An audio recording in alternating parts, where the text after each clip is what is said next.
To give you just a glimpse of the damage, check out this canopy that used to hang here above this deck. It's all completely shredded from the hail. We went and asked Best Way, is paper or plastic better? Galley and Murray, where we are currently at right now. Lots of crime tape up here, and all the way down to Platte, as far as we know, is still completely blocked off. Cars are also starting to collect all of this snow because it's been consistently falling, but the flakes have gotten smaller. We're gonna go ahead and get in the car.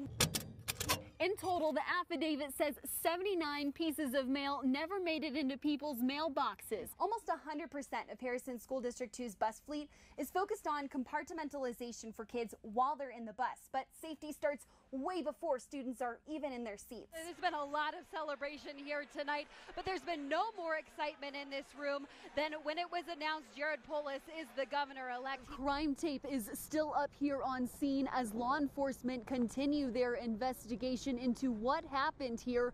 This is the most quiet that we've seen the scene all day, but earlier, chaos. A deputy calling frantically. 21 Murray Hill Apartments. We got an officer down, at least one officer down. Law enforcement rushing to the scene. We need multiple ambulances. Mary Flo Horan heard it all.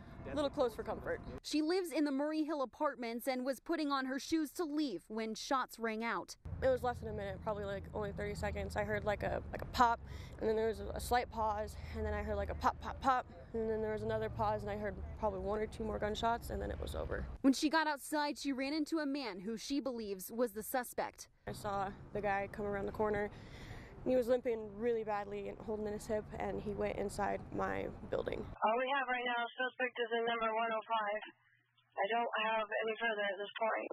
Horan says she's seen him before and he lives at the complex. But it's this scene leaving Deputy Micah Flick dead, 2 deputies and 1 CSPD officer injured. If I had not taken those 2 minutes to put on a different pair of socks and put on different shoes, I would have been outside when it happened. And this witness reeling.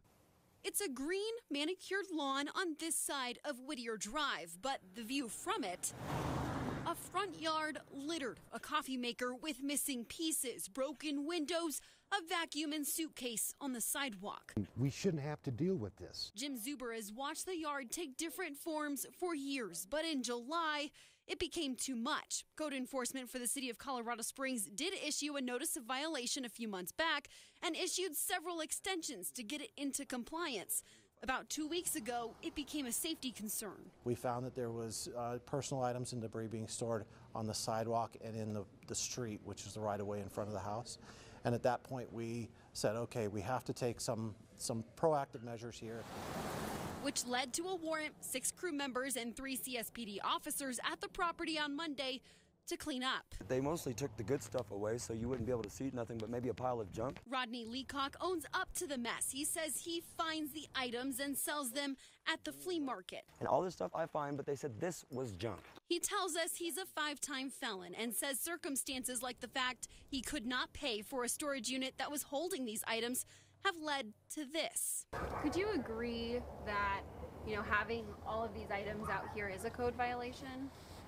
I can agree that maybe it would be a code violation from somebody who just put the stuff out here to be a jerk. Leacock insists his state of affairs don't make it a violation of city code, but he does apologize to his neighbors. And I'm sorry that they had to deal with it because that's not what I was trying to do. Which doesn't mean much to Zuber. If you're sorry, clean it up. Saying sorry won't change this view.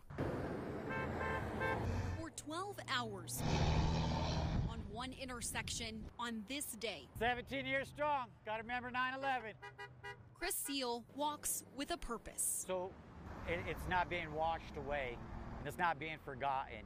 Carrying the stars and stripes. It's all held together. That's what we're supposed to be, is held together. I just want everybody to remember how that was and how we felt that first year, and that we came together. Unity. Thank you guys. Is his message. I never lost anybody. I'm not a veteran. But if we look at it, we all lost somebody because we're Americans. The response keeps him walking for 720 minutes. I'm just getting to know people and that have that same heart and that passion that I'm trying to deliver to the community to let them know that, hey, we can all grow from this. Two of those people, Randina Hoyt and her daughter Raina. I've passed him probably about 6 times today, and every single time I've honked for thanks for him. While 5-year-old Raina never experienced that terror, Randina wants her to understand. I think it's important for her to be able to see and experience the history, so she knows full well and she never forgets too. Even over the years, the support. Thank you. And the 12 hours on this intersection. It's opened my heart also. Has changed him too.